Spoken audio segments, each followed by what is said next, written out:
Koim speaks on money laundering. I am aware that instances like this are common in many. Correctional Services is Games-Ready. For our people, for our country and for our government. And Bisini Parade officially open. For continual use into the future. This is National MTV News with Mary Bartolo. Good evening and welcome to Friday's news. Chairman of Task Force Sweep, Sam Koim, says trust accounts for private law firms can be used as an avenue for money laundering. Koim was reacting to the current controversy involving two prominent practicing lawyers in PNG. Mr. Koim, who was also featured in the SBS Dateline program, said he was not surprised at what the two lawyers had revealed. However, he was concerned over two prominent lawyers being caught unaware. Koim said there were instances of money laundering involving lawyers. However, he stopped short of naming any of them. In an interview this morning, lawyer and chairman of Task Force Sweep, Sam Koim, who has been investigating corruption, says there have been instances of money laundering involving lawyers. Without specifically relating to the two lawyers, I am aware that instances like this are common in many law firms, trust accounts, real estate trust accounts, private accountants, even multinational corporations are structuring their operations that spans over borders, and they do facilitate money laundering activities across the border, not only to Australia but to other countries as well. He said lawyers' trust accounts are not scrutinized, something which can be used as instruments or vehicles of money laundering. Lawyers' trust accounts are not regularly or even not scrutinized. Every private lawyer is supposed to submit annual returns to the Law Society, and the Law Society has to appoint an inspector to verify those annual returns. Whether in practice that is done or not is something that I can't comment. Koim said there are systems in place to detect money laundering. However, those practicing have become smart and avoid being caught. Divisions within cash dealers like banks and all this, they are doing their part to detect them, but sometimes people are becoming more skillful in the way they do it, and they do it in such a way that they disguise the source of the illicit gains. So that's how they do it. The Prime Minister's office announced an investigation into the comments made by the two lawyers in the secret video recording. The government has now directed the Solicitor General to review all ongoing government engagements with Young and William lawyers with a view of transferring these files to other legal firms.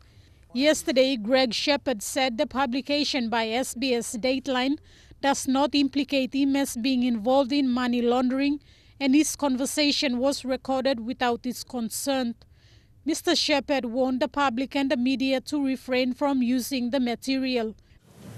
It's also a crime to publish that material. It's a crime to take, it's a crime to publish. Meanwhile, Mr. Koim has welcomed the action taken by the PNG Law Society to take appropriate actions about these allegations involving the two lawyers. Michelle Amba, National MTV News. Disciplinary forces are strongly urged to demonstrate a high level of professionalism and discipline during the Pacific Games next month. While they are preparing to take on the challenge of providing security during the Games, the right ethical approach is strongly recommended. Correctional Services Commissioner Michael Waipo urged officers who will take part to be proud ambassadors of the department. One more week remains before the biggest event in the Pacific kicks off in Port Moresby. Security will be the #1 priority for Games officials, athletes and the general public. On several occasions in the past months and years, The reputation of PNG disciplinary forces has been under scrutiny by local and international media.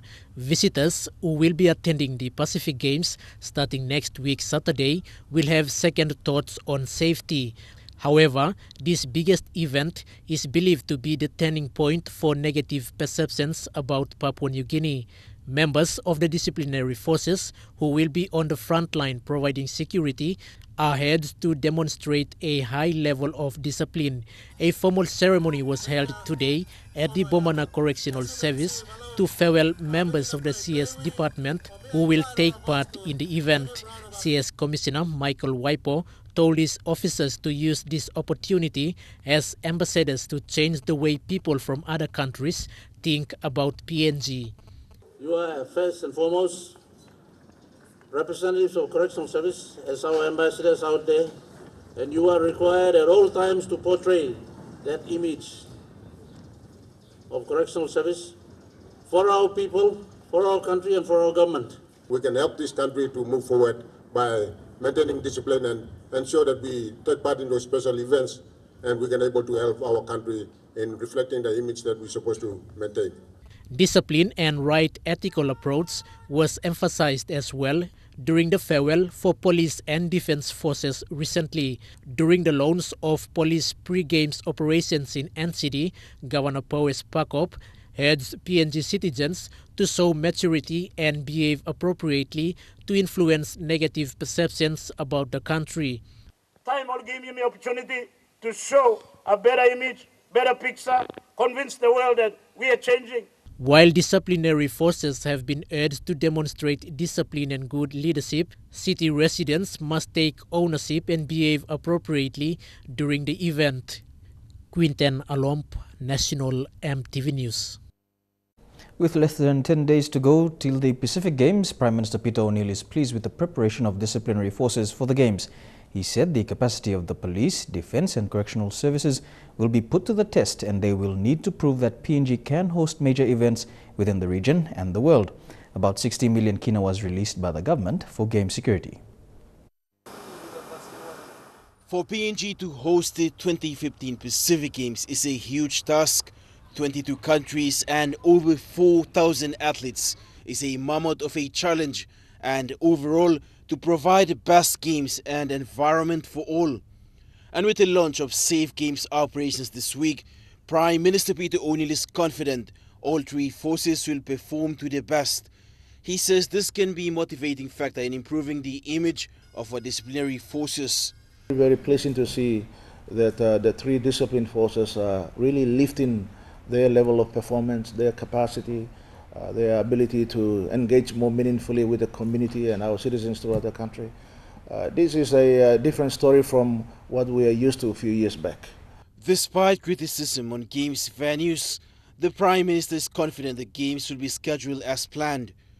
And some of them said we'll defer it for 2 weeks. We don't need that kind of embarrassment. Now we have to believe in ourselves. You have to believe in yourselves, that we are capable like anyone else in the world. And we have proven it today that we are able to deliver the infrastructure on time. Meanwhile, Mr. O'Neill called on everyone in the country to be in their best and welcome participating countries. He says PNG must show the true spirit of Melanesia. When they leave our shores, they will remember us for the good things that we have done for them and the way we have looked after them. Fabian Hakalitz, National MTV News. Teenage pregnancies account for 30% of maternal mortality cases in the country. Reasons for the causes of death are many, but one significant aspect that leads to death among teenage mothers is that these pregnancies are unwanted and in most cases unplanned. An organization that has been working on maternal issues has come up with an innovative project to shine light and create more discussion around teenage pregnancy. In an effort to create something beautiful out of stories that are full of fear, anguish and pain, the Safe Motherhood Alliance has launched the Bloomington Project. This naked cast will be used as canvases where artists will paint the story of the young woman that this cast was modeled on and the factors leading up to this particular pregnancy. There are 12 casts in total and 12 artists will be tasked to paint on them, creating a work of art that will later be exhibited. While the model of the cast will remain anonymous, the artist will be given the story of the particular cast they will be working with to incorporate into their work. This project is called the Bloomington Project, with the slogan, "Two Lives Worth Living." This innovative idea is part of the work the Safe Motherhood Alliance is doing with the objective of preventing unplanned pregnancies, especially among teenagers. So we would like to look at the stigma, the discrimination and the shame that some of these young girls face and analyse, is this right? We are talking about not one person but two. There are two lives here, two lives worth living. In a small ceremony today, the Bloomington Project was officially launched by the founder and patron of Safe Motherhood Alliance, Dame Carol Kidu. While 12 artists will be needed to complete the project, 8 artists have confirmed their participation. Those artists present at the ceremony today say while they will work to capture the story behind the cast, they will also bring with them their own experiences with this particular issue. Protested for so many things, and one of them is people, like basing these young girls who are pregnant, unwanted pregnancies, and then, you could kick her out of your house for 10 years, but, you recall her again after 10 years, but at 10 years she misses out on the mother and father. The concept of it, and a cast of pregnancy, which grabbed my attention, because this is actually a cast of someone real, a human, a real story.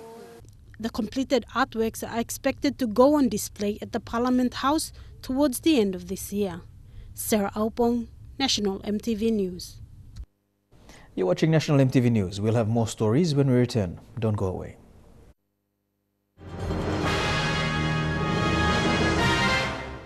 Welcome back to the news.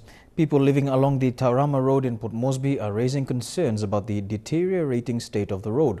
The road is becoming a nightmare for vehicle owners and a health hazard for roadside residents. The new Taurama Road is becoming a threat to vehicle owners, pedestrians, block owners and even the mangrove vegetation. Vehicle owners are worried about technical problems to their vehicle due to the road's terrible conditions. PMV operators are increasing bus fare to 2 kina for adults and students likewise. Block owners are raising concern about the road becoming dusty and becoming a threat to their respiratory systems.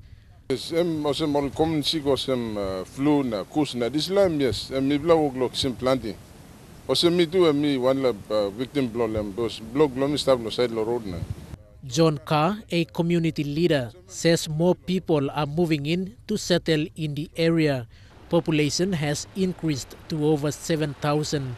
This means more vehicles are using the new road than before. Section road now, so because you can look him side building now, live divine all this land, that's them staircase you looking at. So that means that also breed them this dusty on side, so sick. It takes 25 minutes from that top area, cold area, up to the Dolphin Road on the big truck like that. While main city roads are given more attention, these people are now calling on the NCDC management to consider sealing the Taurama Road. Quinten Alomp, National MTV News. A template that will be used to develop customary land in Papua New Guinea was launched in Alotau by the Milne Bay Provincial Government. The template, formulated by the National Land Development Program team, will allow customary land to be used for urban purposes, particularly in provincial towns. The launch now places Alotau ahead of other provinces in using customary land for development under the NLDP. The launch of the report marks a promising start for customary landowners to use their land as a commodity. This means landowners who register their land under incorporated landowner groups can lease their land back to the state or other investors as stated in Section 81 of the Physical Planning Act. In the report presented by the National Research Institute Director, Dr. Charles Yala, he explained that there was no more state land left to use for business activities, or establish government services, and the only way forward was to use customary land for urban development. Yala said under the National Land Development Program, customary land will be brought into provincial physical planning areas, and the template launched yesterday will be used to drive the town expansion programs, not only in Milne Bay, but the rest of Papua New Guinea. We should empower our Papua New Guineans to take ownership over their own land and drive development on their land so that the future and their future are protected. The report is focused on NLDP's pilot project in Milne Bay, where it presented ILG certificates to Torikwa ILG last month, allowing it under Section 81 of the Physical Planning Act to become part of the Alatau town. It got legal approval from the National Executive Council in 2012, allowing NRI to trial the project in Alatau, with Torikwa ILG using the implementation of the new Land Registration Amendment Act. With the aim of making a contribution to the need for orderly mobilisation of customary land to accommodate the rapid growth of the urban sector, this paper provides a framework that could become a template for the development of subdivisions using the recently passed customary land tenure reform laws. Following its launch, NLDP plans to identify the weaknesses it will encounter in Milne Bay and improve in other provincial towns. Takla Gunga, National MTV News. The European Union is happy with the current progress of monitoring PNG waters on illegal tuna fishing. Prime Minister Peter O'Neill was briefed on this when he recently visited Europe. Mr. O'Neill said the yellow flag for PNG will be pulled down if we maintain the monitoring of our waters. Insofar as maintaining surveillance and improving surveillance work, and I'm glad to say that our Fisheries Ministry and of course the National Fisheries Authority have made some advances in securing some surveillance, satellite surveillance programs around the northern part of Papua New Guinea, where illegal fishing is predominant. The Central Province has just opened its new Civil and Identity Registry Office. This office will provide national identification data registration services to the people of Central Province. Eric Warupma with this report. At the opening of the National Identification Office today in Port Moresby, National Planning and Monitoring Minister Charles Abel said this NID office will provide an avenue for people to access vital government services. He said through the National Identification System available, the people of Central Province will be able to keep a database management system to access government services like education, health, banking and ticketing services. Papua New Guinea, we are going through the manual passport system because we don't have a database, biometric database system so that they can do these e-applications based on it. It's the modern way to go.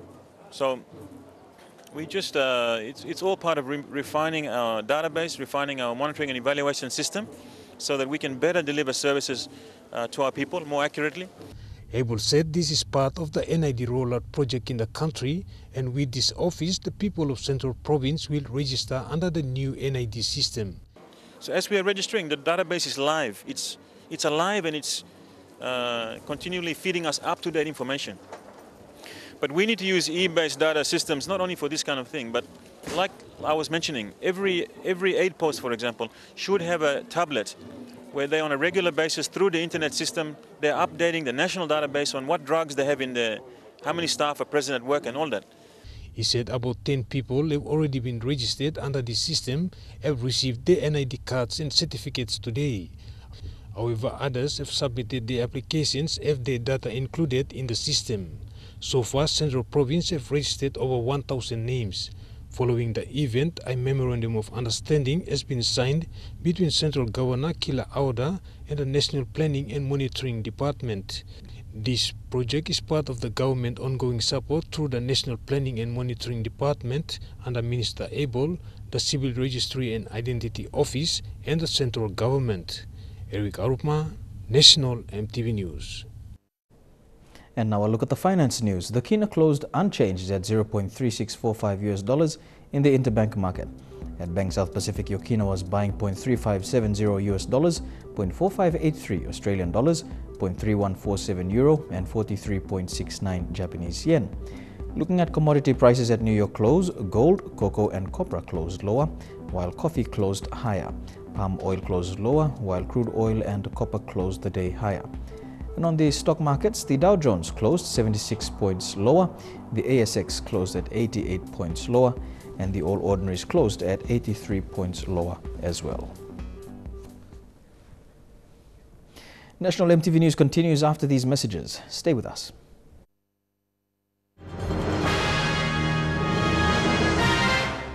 Welcome back to the news. The opposition has called for a Royal Commission of Inquiry into recent reports of money laundering in PNG.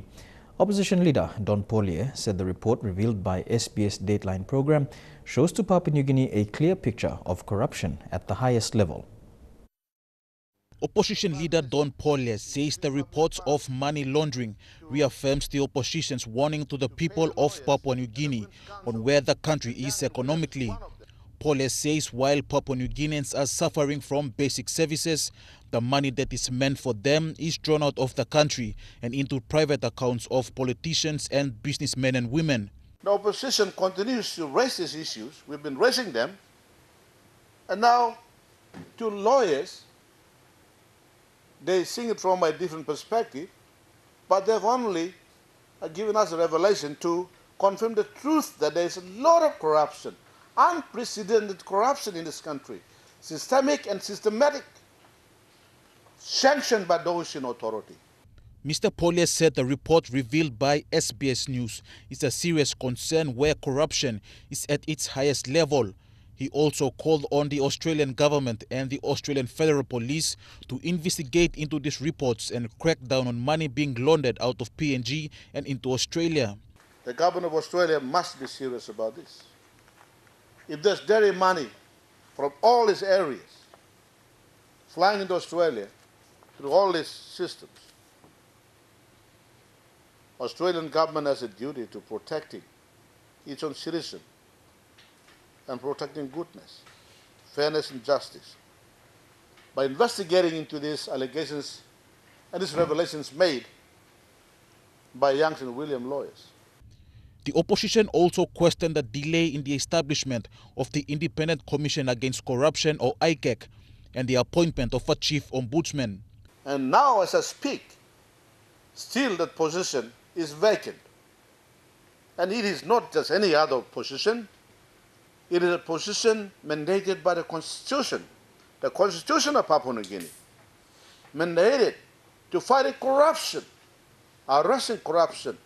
Stanley Over Jr., National MTV News. Lay police officers who have been performing criminal investigation duties for the last 10 years without the proper training have been getting upskilled over the past 6 weeks. Trainers from Bomana Training College have been training 25 officers from different divisions around the region to carry out CID work. Trainer, Detective Inspector Joseph Koim, said the 6-week course was designed for officers who haven't attended any CID course but are performing these duties. Within 10 years, Lay City's crime rate has increased.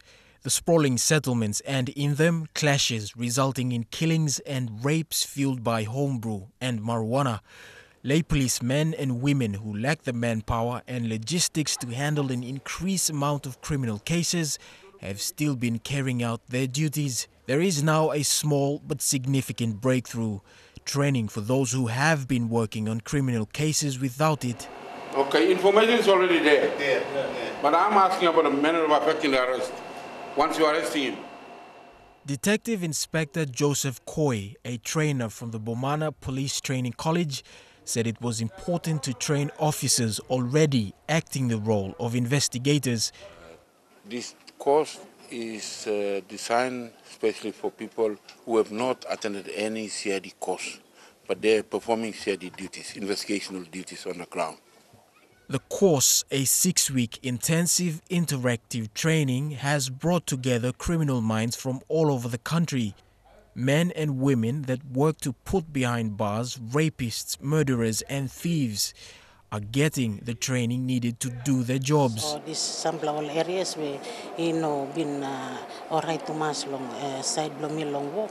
Now me kisim this last school now enable me na to encourage me long walk mo ini go inside lo lower communities.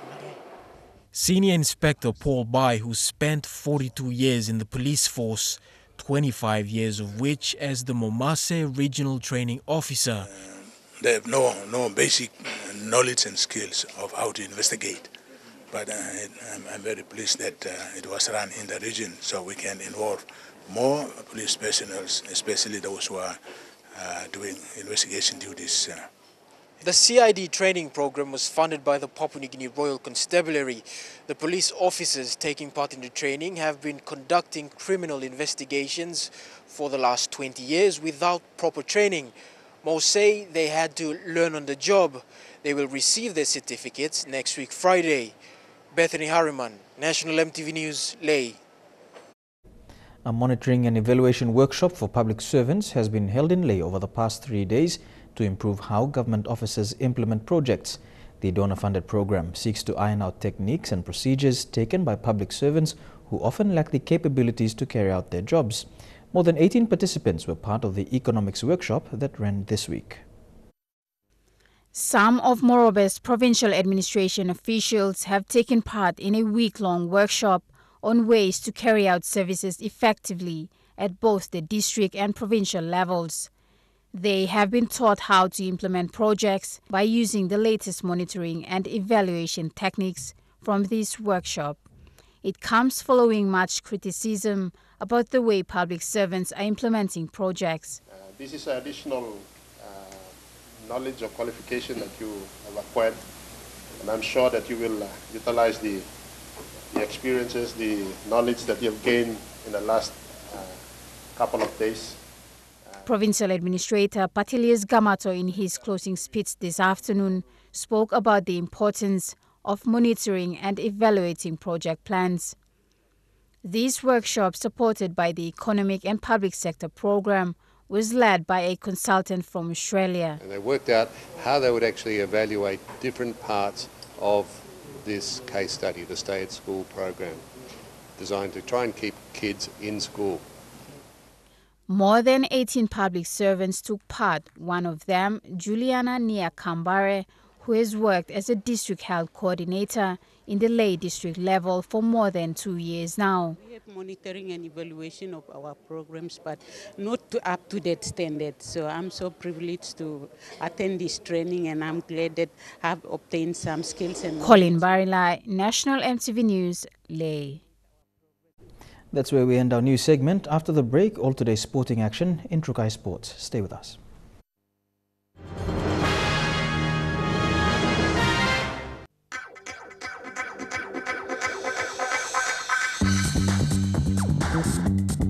Trukai Sports.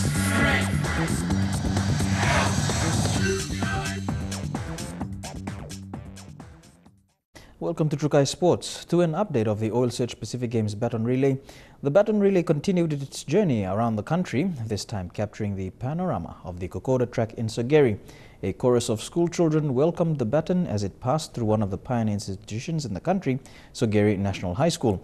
Further down the valley, the baton followed the Laloki River, welcomed by traditional dancers and children from the Laloki Primary School. On its second day in Central Province, the baton went for a drive up to Sogeri, along the mountain ranges overlooking Port Moresby. Kokoda porters then took the baton for a walk through the gateway. Traveling into Sogeri, the primary school kids lined the way, with banner and flags flying. They lead the baton to awaiting students from Sogeri National High School, a place of great history as many of the nation's leaders are former pupils. A marching band created the scene, leading the relay team to the entrance of the school to be greeted by the principal and students in traditional attire. The baton being here is like a privilege, and it's like Papua New Guinea is here. And the general student body, they are giving their best wishes to every athlete that are going to represent us. I would say go PNG, get all the golds. There were speeches and songs in the assembly hall, and all got a chance to see and touch the baton. This followed down to meet students from Yarawari High School. The sporting team chanted all the way to deliver the baton to students, all ending with an encouraging word for Team PNG. Laloki High School at the bottom of the range and on the banks of the Laloki River was next to receive the baton. Speeches by the governor of Central Province and the oil search representative and a provincial song ended the visit at the school. Papua New Guinea, Papua New Guinea, our motherland, let us join our hands as we work together, united we shall stand. The oil search baton relay continues. The Ministry of Sports and Games Organizing Committee today reached another milestone in their build-up to the Pacific Games. The Bisini Parade was officially opened by Minister for Sports and 2015 Pacific Games, Justin Chichenko, alongside members of the PNG Sports Foundation. MTV's Lorraine Genia was at the official opening this morning. Now, the ceremony today wasn't just to unveil the plaque for the Bisini Sports Ground, but also to showcase this grand venue that will be able to host 8 different sports. Now, Minister for Sports and 2015 Pacific Games, Justin Chichenko, as always, made reference to the lasting legacy this will have following the 2015 Pacific Games. This is not just about the Pacific Games tussle. This is about lasting legacy for continual use into the future. Playing host to cricket, soccer, softball and lawn bowls, the Bisini Parade has had a phenomenal transformation in such a short period of time. Look at the brand new cricket pitch. Look at the soccer fields. Look at the rugby union grounds. Look at the new lawn bowls and the new softball courts. Look at the AFL grounds. You know, this is really come together nicely. It looked a bit of a mess only 6 months ago, but it's amazing what can be done when we all get together and work together for the benefit of achieving the 2015 Pacific Games. While it is a milestone and a contributing factor to the lasting legacy Chichenko speaks of, he says the race is not over just yet. Reward is seeing the end result. And the reward will be also seeing all the events being played here over the next weeks ahead and making sure we have those gold medals hanging around our Papua New Guinean necks. And that's very, very important. Now, the Sir John Guy's Outdoor Stadium, as we all know, was officially opened by Prime Minister Peter O'Neill earlier this week. The Bisini Parade being the second venue to be officially open, and it definitely does go to show that we are games ready. Lorraine Genia, National, MTV Sports. The PNG women's national football team is quietly confident of retaining their position as champions during the Pacific Games and have been showing promising signs as their training camp comes to an end. With the majority of their players selected from the youth and lower divisions, this is easily the youngest team to represent Papua New Guinea at senior international level. Having had good preparation leading up to the Pacific Games, with the team focusing on getting well and perfecting their technique, Gary Phillips' side took to the pitch with the sole purpose of improving. With the session beginning with a short pep talk, the PNG women's national football team has a tough task in having 4 gold medals turn into 5. Looking sharp on the ball and with hunger for winning on their minds, the 23 young women in the squad have largely flown under the radar in recent weeks, having a somewhat quieter preparation. Warm-up drills concluded, the session continued with more ball handling and control as Phillips looks to blend the newest inclusions in the side with other members who have done it before. The squad has had a number of changes to their roster, particularly after the PNG Games held in Leh last year, and Phillips has had relatively good success over the handful of matches the team has played together. While on matches, the team showed glimpses of the potential they have, defeating the under-17 development side by 1 goal in a tough and surprisingly physical encounter, showing that this is a side that is not afraid to take their game to other Pacific opponents. This is one of the youngest teams to represent the country, with coach Gary Phillips maintaining only 4 members from the side that won gold in New Caledonia 4 years ago. Now they'll be banking on the youth and speed that this current side possess in the likes of the Gunemba sisters, Judith and Megan. and they'll have a bit of experience alongside them with Captain Deslin Siniu and fellow defender Dorcas Sesevo also named in the side. Now, the belief within the team has been very, very strong, and they're hoping to take that same spirit onto the pitch when they meet Fiji on the 6th of July for their opening match. Jeremy Mogi, National TV Sports, Lae. Don't go away, we'll have more in Trukai Sports after this break. Trukai Sports. Welcome back to Trukai Sports. There's been official confirmation today that at the conclusion of the Pacific Games, the major venues will be handed over to the PNG Sports Foundation legacy.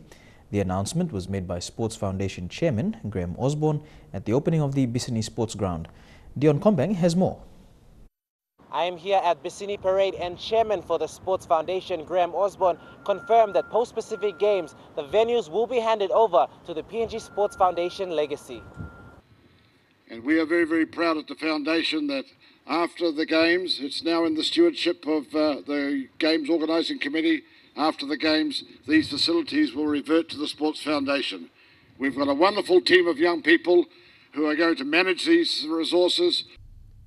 It is not uncommon in many countries that venues built for major sporting events can gather dust when the curtain comes down at the end of competition. But this won't be the case for Papua New Guinea. At the conclusion of the Pacific Games, the Sir John Guy Stadium, Tarama Aquatic Centre and the newly opened Bisini Sports Grounds will be administrated by the PNG Sports Foundation. I want to rest assure you that under the PNG Sports Foundation and management, we already have the greenkeepers employed, professionals being trained by the best to keep these greens, to keep these fields maintained and green for the public usage of sport all the time. This is not just about the Pacific Games tussle. This is about lasting legacy for continual use into the future. Now, as Shichenko did mention, the upgrading of the Bisini Parade will also be used to cater for sports that are not included in the Pacific Games. Now, this goes back to the lasting legacy of the PNG Sports Foundation. Dion Kombang, National MTV Sports. The Papua New Guinea Weightlifting Federation President has made a bold prediction just 9 days away from the start of the Games. Sir John Dawanikura expects the team will rake in more medals than they did in the last Pacific Games in New Caledonia 4 years ago. Stephen Curry and Dick Atoa will lead the charge in July, along with rising stars Lorraine Hanau, Harry in the 75 kilo division and Fred Oala in the 69 kg men's category. MTV Shane Saroya has more. Trukai Industries have continued the support of the PNG Weightlifting Federation today by presenting a special gift. The Powerful team will now be able to commute via Powerful Car after Trukai's donation of a brand new Ford Ranger. The company made this commitment in the hope of easing some of the transportation issues the Federation has been facing for many years. A car to the Weightlifting Federation to ensure that weightlifting continues to be the high profile and high rewarding sport in PNG, one of the only sports that PNG excels at on an international level. Weightlifting President Sir John Dawanikura received the vehicle on behalf of the Federation. The car was presented by Trukai General Manager of Marketing, Andrew Dobney, who had been made aware of the team's difficulty in finding transport to the High Performance Training Center. Federation Secretary Lakani is confident the team will win more medals in both the 2015 Pacific Games and the Oceania Youth Championships in July. There's a new storm brewing. Thelma Toa, Dika's younger sister, is coming up very well, and I think she will bring the first 3 gold medals to PNG in come next the games time. And 5th of July, mark my words, I think Thelma will come up with 3 gold medals. Moria Baru is also another hot tip. Without saying plenty of other things, Moria is the best lifter in the Commonwealth at the moment, according to Paul Kofa. And Moria, in which division? In the 62 kilogram division, Moria is the best kilo for kilo lifter at the moment. So, the training that they're doing at the moment is really high class, and we'll expect good things from Thelma, Dika, Moria himself, and there's several others that we are counting on. Towa Udia, Sandra Ako, Buba Hale, and I think Fred, my young son, is also coming up well. So I think that we predicted 70 to 20, but I think just myself, I have a vision of winning 21 to 23 gold medals. Currently, the team is in their final stages of preparation in Nomea and are expected in the country before the Pacific Games opening ceremony in July the 4th. Shane, Saroya National, MTV Sports. The 2015 Pacific Games will be a momentous occasion for cricket PNG, but more so for the Amini family. Charles Amini, father of Charles Amini Jr. and Chris Amini, current Barramandi's reps, was a part of the unforgettable victory from the 1991 Pacific Games when cricket won gold for Papua New Guinea. Chris, who will captain the side to victory in just 2 weeks' time, says he and the team can win gold, and it makes it all the more easier having inspiration and drive come from someone so close to his heart. Honored to see your children carry on from what you do. So, although the bar was set fairly high given their success from the 1991 Pacific Games, Charles Amini, who not only stands as one of Papua New Guinea's cricket greats, but a proud father, believes son Chris can and will do the country proud and take cricket one step further. For Chris to go on and to lead the PNG team on this occasion, I was vice captain in 1991, so for him to take that extra step and be the captain for the Pacific Games, for the PNG team, is an honour. Humble and soft-spoken, the determined lad knows the team's capabilities, and settling for less than gold will be almost impossible. We're as fit as ever, and we trust in our preparations that what we've done over the last 6 months, put into practice on the day, and hopefully the plans fall into place, and we just take care of the processes and the result will take care of itself. With the leadership and guidance from Father Charles, anything seems possible. But carrying the family name and doing them proud is not all he works for. Actually, wearing the PNG colours isn't a given right. We got to earn our spot, and luckily enough, myself and my younger brother Charles have had that opportunity to play for our country, following in our father's footsteps. And even further on, to actually lead the side here in the Pacific Games is an even bigger one, and I'm proud to lead the country and also follow in the footsteps of my father, who did win gold 24 years ago. So he's shared his moments, his experiences, all his knowledge on what to... Lorraine Genia, National, MTV Sports. And that ends Trukai Sports for tonight. Up next, the weather details. Don't go away. Trukai Sports.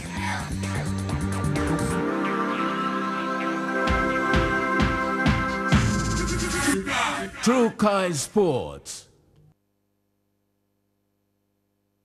Taking a look at the weather forecast for tonight and tomorrow in the southern region. Port Moresby, mostly fine.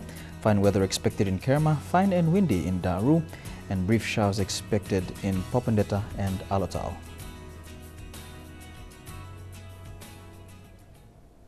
And that ends MTV News for this Friday, the 26th of June 2015. On behalf of the MTV News team, pleasant weekend. Good night.